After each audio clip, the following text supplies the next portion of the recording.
Martineau. L'opinion populaire.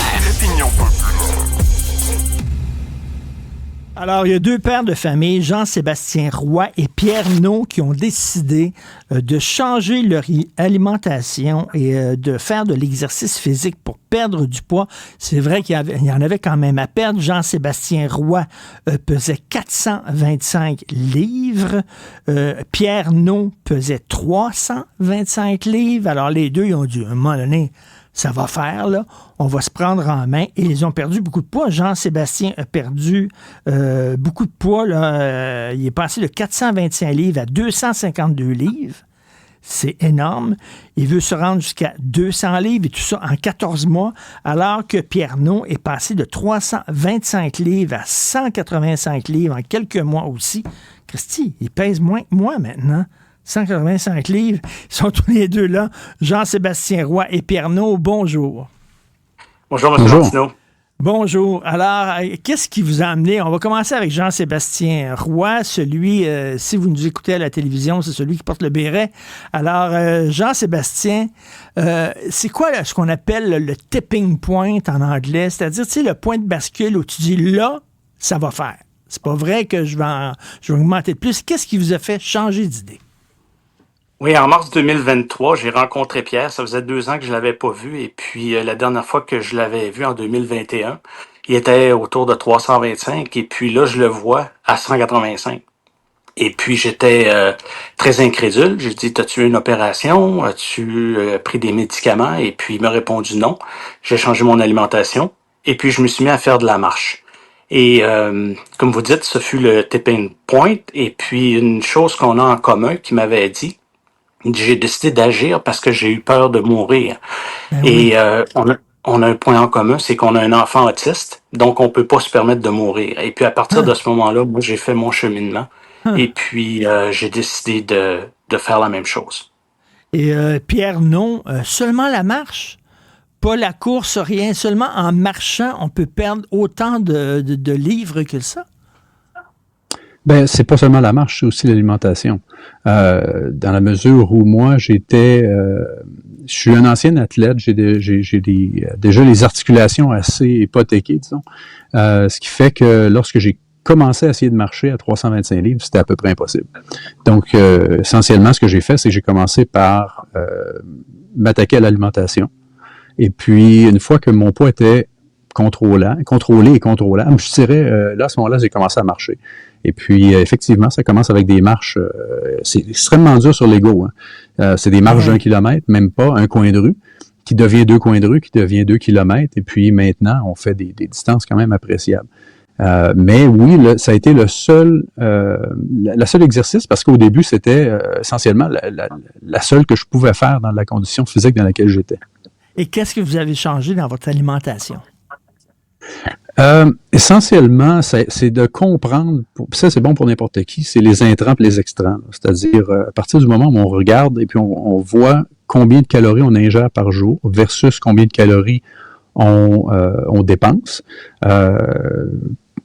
n'importe qui regarderait le nombre de calories qu'il consomme pourrait faire le saut. Essentiellement, moi, train va loin, c'était la vie habituelle, jusqu'à ce que mon épouse me dise, commençons à calculer juste pour le fun, pas pour devenir un ayatollah de la nutrition, seulement constater l'état des dommages. Et puis, une fois que ça a été fait, moi, ce que j'ai fait pour pouvoir réduire le nombre de calories, ça a été, moi, j'ai adopté le jeûne intermittent. Jean-Sébastien, lui, est allé avec une autre voie qui fonctionnait tout aussi bien, sinon mieux que moi. Mais pour moi, ça a été de commencer avec ça. De voir, comment dire, une fois que le poids devenait sous contrôle, que là, on avait des horizons qui s'ouvraient, qui étaient un peu plus intéressants, dont celui de la marche, en fait. Là.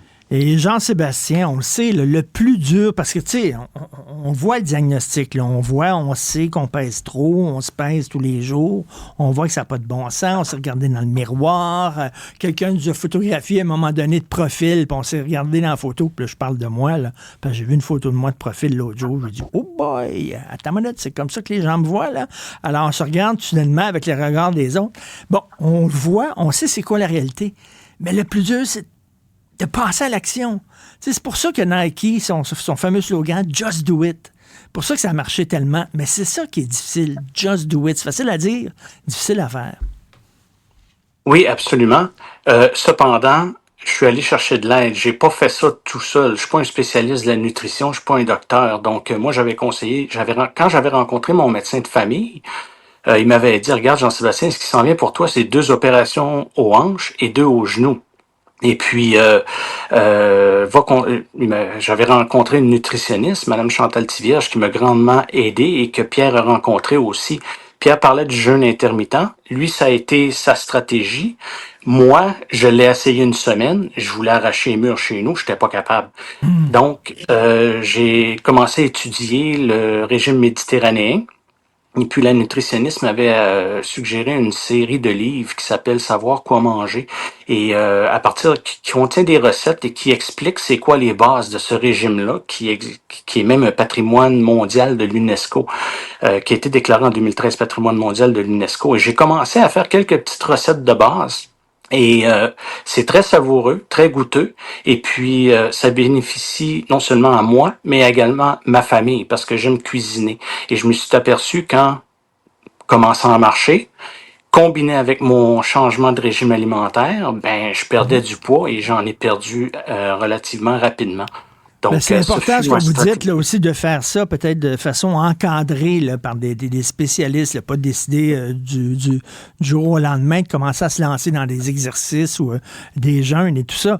Pierre Naud, je le disais, vous pesiez 325 livres, Jean-Sébastien pesait 425 livres. Il y a un auditeur qui nous appelle puis qui pose la question que beaucoup de gens se posent aussi. Comment on se rend jusqu'à 400 livres, jusqu'à 325 livres? Comment ça qu'à un moment donné, on ne se dit pas, ben là, on regarde la balance en disant, ça n'a pas de maudit bon sens. Là, je suis rendu à 280, 290.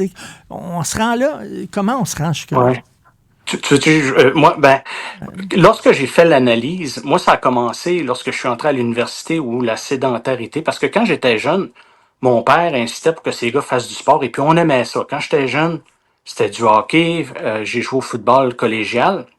Et puis à partir de l'université, la sédentarité s'installe. À un moment donné, la paternité. Après ça, on prend des mauvaises habitudes. Moi, j'étais un gars qui faisait du barbecue. J'aimais ça faire fumer de l'épaule de bœuf, ce qu'on appelle en anglais du brisket. Et puis à un moment donné, quand je regarde en 2000, la dernière fois que mon médecin m'avait pesé, c'était en septembre 2019, j'étais 356 pour finir en mars 2023 à 425. Donc j'avais pris un 75 livres en 3 ans et demi. Donc à un moment donné, comme je disais, je peux pas me permettre de faire une crise de cœur.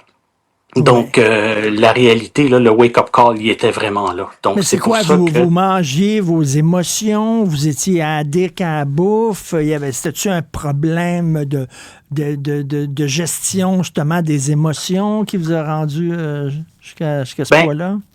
C'est plusieurs éléments en même temps. Par exemple, des fois, moi, j'aimais bien la bière, j'aimais bien mon scotch une fois de temps en temps, et puis je déjeunais fort. Moi, je suis quelqu'un qui, lorsque j'étais jeune, tu sais, mais je voyais beaucoup mes grands-parents qui, tu sais, mon grand-père, McLaughlin, c'était un ouvrier à l'usine Alcan, tu sais, c'est des gens qui se dépensaient. Et puis le matin, tu sais, c'était important de bien déjeuner. Ça fait que, tu sais, moi, je déjeunais fort. Après ça, je bougeais pas, travail de bureau. Et puis à un moment donné, je jouais un peu au golf, mais tu finis en carte et puis c'est la sédentarité qui s'installe et tu bouges plus. Et ça, c'est vraiment ce qui a fait augmenter mon poids. Et Pierre? Ben, je dirais que c'est un peu la même chose dans le sens où c'est très insidieux. C'est facile, essentiellement, de dire, ouais, mais est-ce qu'on le voit pas venir? Non, parce que on se voit à tous les jours dans le miroir. On se rend compte essentiellement qu'il y a une variation dans la taille de nos vêtements, dans notre poids. Bien évidemment, quand on est rendu à 300, 325, pas besoin de vous dire qu'on n'embarque pas sur la balance. Et puis, comme dans mon cas, ce qui a été le wake-up call en bon français, c'est un de mes amis qui a pris une photo de moi lors d'une partie du Rouge et Or. Et puis, la réaction, ça n'a pas été de me dire « Ah ben, j'ai l'air gros » ou de la honte, quelque chose comme ça. Ça a été d'avoir peur carrément de mourir. Et puis, le lendemain, je commençais. C'est aussi simple que ça. Mais je trouve ça très touchant, ce que vous avez dit, là, parce que les deux, vous avez un enfant autiste. Et la hantise des gens qui ont des enfants autistes, c'est qu'est-ce qui va arriver à mon enfant quand je ne serai pas là? Charles Lafortune, il en parle souvent de ça. Il dit, c'est ma hantise. Et vous, ben justement, vous ne voulez pas mourir trop jeune puis laisser votre enfant comme ça, Pierre. Non, non, effectivement. Et puis, c'est un peu ce que j'avais dit à Jean-Sébastien lorsque je l'ai rencontré la première fois qu'on s'est vu après la pandémie, où essentiellement, je lui ai dit, il me demande qu'est-ce que j'avais fait, pourquoi je l'avais fait. Puis je lui ai dit, regarde, t'as aussi un enfant qui est autiste, on n'a pas le droit de mourir, on doit continuer. Puis, essentiellement, ce que je lui ai dit, c'était, moi je l'ai fait, donc n'importe qui est capable de le faire. Et puis, quand tu auras pris ta décision, tu viendras me voir et tu m'en parleras. Je ne vais pas courir après toi. Et puis, c'est un peu la même réaction, j'imagine, que plusieurs autres cas du type pour les AA ou les trucs comme ça, où une fois que tu n'as pas atteint le fond du baril, une fois que tu t'es pas rendu compte que finalement, tu as peur de mourir parce que tu vois sur la photo que tu es en train de mourir. Mais les AA, c'est qu'ils sont un groupe, hein, ils se ramassent régulièrement. Tu sais, faire ça tout seul, c'est difficile. Mais là, je sais pas, vous êtes deux gars, je sais pas si vous preniez vos marches ensemble, mais tu sais, tu prends tes marches ensemble, tu jases ensemble, puis tout ça, c'est pas la même chose que faire tes petites affaires tout seul dans ton coin. Voilà, au début, je l'ai fait seul, parce que la pandémie oblige, mais puis mes résultats étaient quand même bons. Ceci dit, quand j'ai commencé à marcher avec Jean-Sébastien, c'est là qu'on a fait les plus longues distances. C'est là que justement, effectivement, que c'est l'amitié puis c'est la complicité qui fait en sorte qu'on est capable d'aller jusqu'au but. Comme en fin de semaine, samedi, ça a été 23 km de marche. Dimanche, ça a été 19. Puis aujourd'hui, ça a été 16. Attends une minute, ça prend combien de temps, 23 km de marche? 4h05, 4h10. Quelque chose comme ça. OK, puis vous faites ça de quelle heure à quelle heure? Le matin, c'est tôt. Oui, 8h45, et puis dans l'avant-midi, et puis hier, on est allé virer, moi je reste à Beauport, Pierre est venu à Beauport, et on est allé virer à l'île d'Orléans. On a traversé le pont à pied. Puis il y a des gens, Jean-Sébastien, il y a des gens qui disent, ouais, mais c'est beaucoup de temps, ça. Attends une minute, là, combien de temps vous passez à la maison devant la télévision? Ah, vous en passez. Tu t'en devant la télévision, regarder des séries, un épisode, puis après un autre, puis là, tu regardes, hey, regardons ça fait 3 heures, je suis devant la télévision, ça fait 2 heures, je regarde des vidéos de chats sur Internet. Effectivement, il y en a. Mais aussi, c'est pas comme ça tous les jours.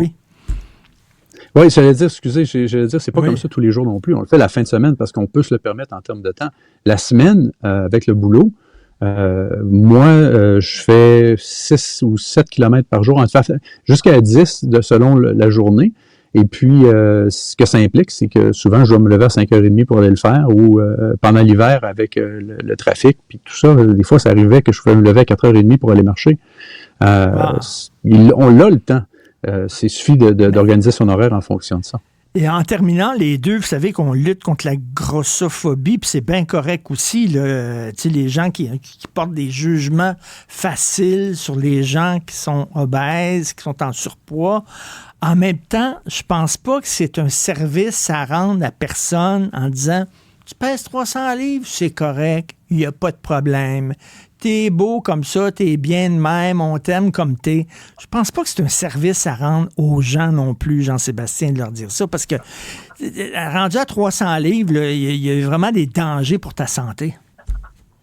Absolument. Et si moi, je regarde de ce que j'ai vécu, à un moment donné, lorsque j'étais jeune, j'étais costaud, je l'assumais, mais quand je compare ma qualité de vie à celle que j'avais à 425 livres, c'est le jour et la nuit. Et puis, oui, il peut y avoir des discours sur l'acceptation des personnes en situation d'obésité, mais moi, de mon témoignage personnel, de ce que je peux dire, c'est que en prenant la décision que j'ai prise, je ne me suis jamais senti aussi bien dans ma peau que je me sens maintenant. Pierre?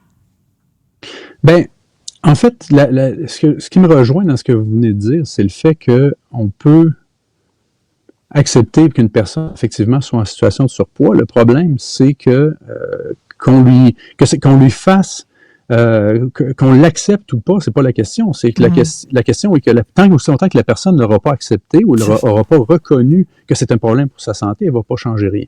Moi, je suis quand même demeuré quelques années dans cette situation-là avant d'avoir mon wake-up call. Mais donc, la question pour moi n'est pas de savoir est-ce que c'est bien de dire à la personne, OK, bon, t'as les formes que t'as, ça va au-delà de ça. C'est essentiellement de dire qu'on l'encourage ou qu'on la décourage, que cette personne-là va jamais rien faire tant aussi longtemps que la décision ne viendra pas d'elle. Donc, puis, et en terminant, les deux, le Ozempic, la petite pilule, la petite pilule miracle, on n'a pas besoin de faire d'efforts, on n'a pas besoin de changer notre alimentation, on prend une petite pilule, une petite granule, puis tout va changer. Qu'est-ce que vous pensez de ça, Pierre? Ben, si ça peut en aider certains, ça me dérange pas. C'est pas à moi de juger. Il y en a, si c'est la seule façon qu'ils ont de se sortir de la situation dans laquelle ils sont, tant mieux. C'est ça de moins sur leur santé, c'est ça de moins sur le système de santé québécois, etc. Seulement, moi, si j'avais été dans une autre situation, ça aurait pu être différent. J'avais été mis par mon médecin de famille sur la liste pour les chirurgies bariatriques. Et puis, aujourd'hui, je peux le dire, Dieu merci qu'il y a une liste d'attente de 3 ans, parce que sinon, je serais peut-être passé à travers l'opération. Mais le timing a fait en sorte que le choc que j'ai eu versus l'accessibilité aux soins a fait en sorte que j'ai commencé par moi-même. Et puis, maintenant, je me suis sauvé des médicaments, je me suis sauvé de la chirurgie bariatrique. Et puis, le résultat, en fait, est au-delà de mes espérances. Et Jean-Sébastien, rapidement, sur l'Ozempic. Oui, moi, j'ai une personne dans ma famille qui a eu recours à l'Ozempic parce que, malheureusement, la situation de ses genoux, une blessure lorsqu'elle était adolescente, a fait en sorte qu'elle peut pas aller marcher. Et puis, cette personne-là a perdu 15 livres en 1 mois.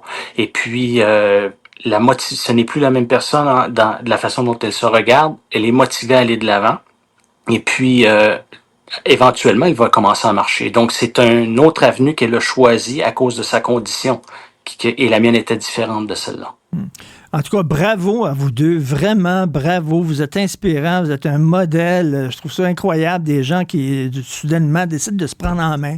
2 gars qui se parlent. On va faire ça ensemble. On va s'aider les deux ensemble. J'espère, ma blonde n'a pas écouté l'entrevue. J'espère qu'elle n'a pas écouté l'entrevue parce qu'elle va me dire, regarde, Martineau, ils sont pris en main, eux autres. Qu'est-ce que t'attends, Martineau? Un jour, je vais dire, moi aussi, je suis tanné, just do it. Jean-Sébastien Roy, Pierre Naud, merci beaucoup. Là, il faut les laisser parce qu'il faut qu'ils aient marché à peu près 42 km. Merci. Bonne journée. Merci beaucoup, M. Martineau. Merci, bonne journée à vous.